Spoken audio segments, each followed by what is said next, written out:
Welcome to news pulse. నేను శ్వేత. AP liquor scam కేసులో మాజీ ఎంపీ విజయసాయిరెడ్డికి ఈడీ నోటీసులు జారీ చేసింది. ఈ నెల 22న ఢిల్లీ లేదా హైదరాబాద్లోని ఈడీ కార్యాలయంలో విచారణకు హాజరు కావాలని సూచించింది. 2019 నుంచి 2024 వరకు వైసీపీ ప్రభుత్వ హయాంలో అమలు చేసిన మద్యం పాలసీలో భారీ అక్రమాలు జరిగాయని కూటమి ప్రభుత్వం ఆరోపిస్తోంది. ఈ నేపథ్యంలో ఈడీ విస్తృత దర్యాప్తును చేపట్టింది. ఇప్పటికే పలువురు వైసీపీ నేతలు, అధికారులు విచారణలో ఉన్నారు.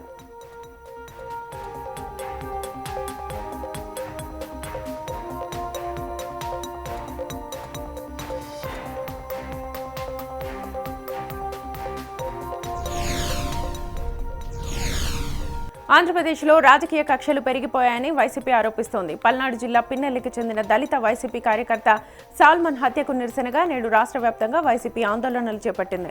పార్టీ అధ్యక్షుడు వైఎస్ జగన్మోహన్ రెడ్డి పిలుపు మేరకు అన్ని జిల్లా కేంద్రాల్లో అంబేద్కర్ విగ్రహాల వద్ద నిరసనలు జరిగాయి. వైసీపీ నేతలు, కార్యకర్తలు నల్ల బ్యాడ్జీలు ధరించి పాల్గొన్నారు. భార్యను చూసేందుకు వచ్చిన సాల్మన్ పై టీడీపీ నాయకులు దాడి చేసి హత్య చేశారని వైసీపీ ఆరోపించింది. కూటమి ప్రభుత్వం వచ్చినప్పటి నుంచి విపక్షాలపై దాడులు పెరిగాయని, రాష్ట్రంలో శాంతి భద్రతలు దెబ్బతిన్నాయని నేతలు విమర్శించారు.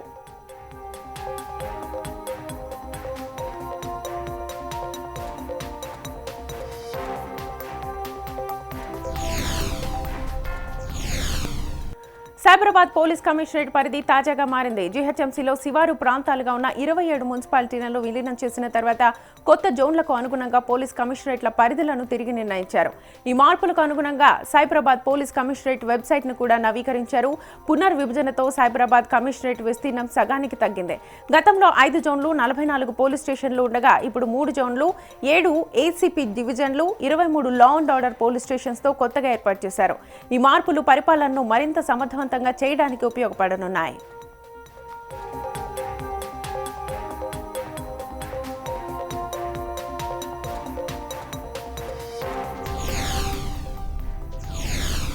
తెలంగాణలో ప్రజా రవాణా వ్యవస్థ కొత్త దశలోకి అడుగుపెడుతోంది. పీఎం ఈ డ్రైవ్ పథకం కింద తెలంగాణ ఆర్టీసీకి కేంద్ర ప్రభుత్వం 2000 ఎలక్ట్రిక్ బస్సులను కేటాయించింది. ఇందులో మినీ, లో ఫ్లోర్, సెమీ లో ఫ్లోర్, స్టాండర్డ్ ఏసీ బస్సులు ఉంటాయి. ఇవి కాలుష్యాన్ని తగ్గించి పర్యావరణానికి మేలు చేస్తాయి. హైదరాబాద్ పాత బస్తీలో ఇరుకైన రహదారుల కారణంగా మినీ బస్సులు నడపనున్నారు. మెట్రో స్టేషన్ల నుంచి చివరి గమ్యానికి చేరేందుకు ఫీటర్ సర్వీసులుగా కూడా వీటిని ఉపయోగించనున్నారు.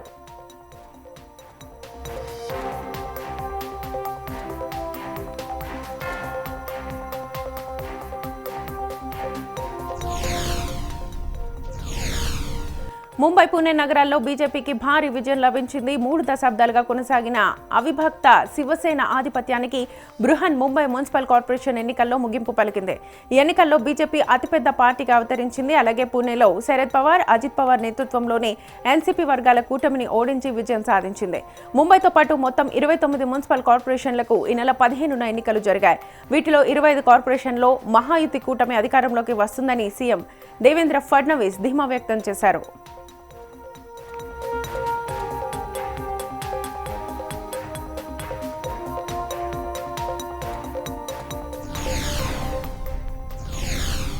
నేడు తమిళనాడు మధురై జిల్లా అలంగనల్లూరులో జల్లికట్టు పోటీలను సీఎం స్టాలిన్ ప్రారంభించారు. పొంగల్ పండుగ సందర్భంగా జరిగే ఈ పోటీలు ఉదయం 7 గంటల నుంచి సాయంత్రం 5 గంటల వరకు కొనసాగుతాయి. 1000కి పైగా ఎద్దులు, దాదాపు 600 మంది యువకులు ఈ వేడుకల్లో పాల్గొన్నారు. జల్లికట్టు ద్వారా యువకులు తమ ధైర్యం, సాహసాన్ని ప్రదర్శిస్తున్నారు. విజేతలకు కార్లు, బైకులు, ట్రాక్టర్లు, నగదు బహుమతులు అందజేస్తారు.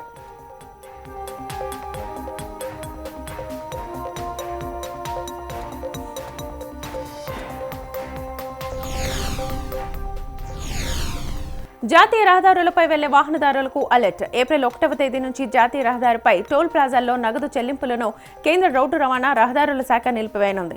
ఈ మేరకు వాహనదారులు టోల్ ఛార్జీలను ఖచ్చితంగా ఫాస్టాగ్, యూపీఐ ద్వారా మాత్రమే చెల్లించాల్సి ఉంటుంది. దీంతో టోల్ ప్లాజాల వద్ద భారీ క్యూ లైన్లు తగ్గడంతో పాటు ప్రయాణం మరింత సాఫీగా కొనసాగించవచ్చు. నో స్టాప్ వ్యవస్థను ఇప్పటికే పైలట్ ప్రాజెక్ట్ కింద దేశంలోని 25 టోల్ ప్లాజాల్లో అమలు చేసి పరీక్షిస్తున్నారు. త్వరలోనే కేంద్రం దీనికి సంబంధించి అధికారిక నోటిఫికేషన్ను విడుదల చేయనుంది.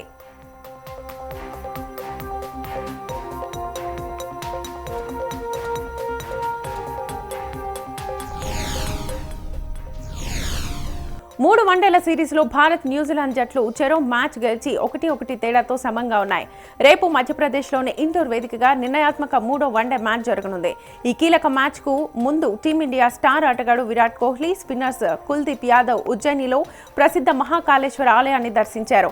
తెల్లవారుజామున జరిగిన పవిత్ర భస్మ హారతిలో పాల్గొన్నారు. దాదాపు 2 గంటల పాటు ఆలయంలో గడిపి నంది హాల్లో కూర్చుని స్వామివారిని దర్శించుకున్నారు.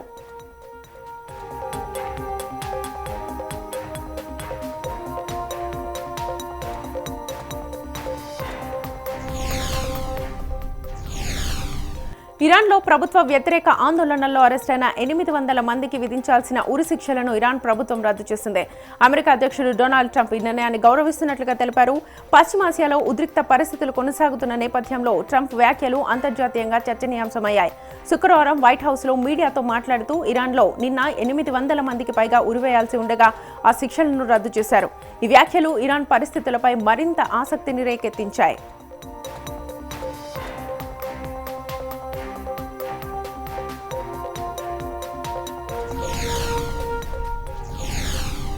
ఇరాన్లో అల్లర్లు, ఇంటర్నెట్ బ్లాక్అవుట్, భద్రతా సమస్యలు పెరగడంతో భారత ప్రభుత్వం అక్కడ చిక్కుకున్న ప్రజలను స్వదేశానికి తీసుకురావడానికి చర్యలు చేపట్టింది. శనివారం తెల్లవారుజామున టెహ్రాన్ నుంచి 292 మంది భారతీయులు చార్టర్డ్ ఫ్లైట్ ద్వారా ఢిల్లీ విమానాశ్రయానికి సురక్షితంగా చేరుకున్నారు. వీళ్ళు మెడికల్ విద్యార్థులు, ఉమ్రా యాత్రికులు, వ్యాపారవేత్తలు ఉన్నారు. స్వదేశానికి చేరిన వారు ఇరాన్ పరిస్థితులు చాలా భయంకరంగా ఉన్నాయన్నారు. ఇంటర్నెట్ నిలిపివేయడం వల్ల కుటుంబాలతో సంబంధాలు కోల్పోయినట్లుగా తెలిపారు. భారత ఎంబసీ ప్రభుత్వ సహకారంతో సురక్షితంగా వచ్చామని అన్నారు.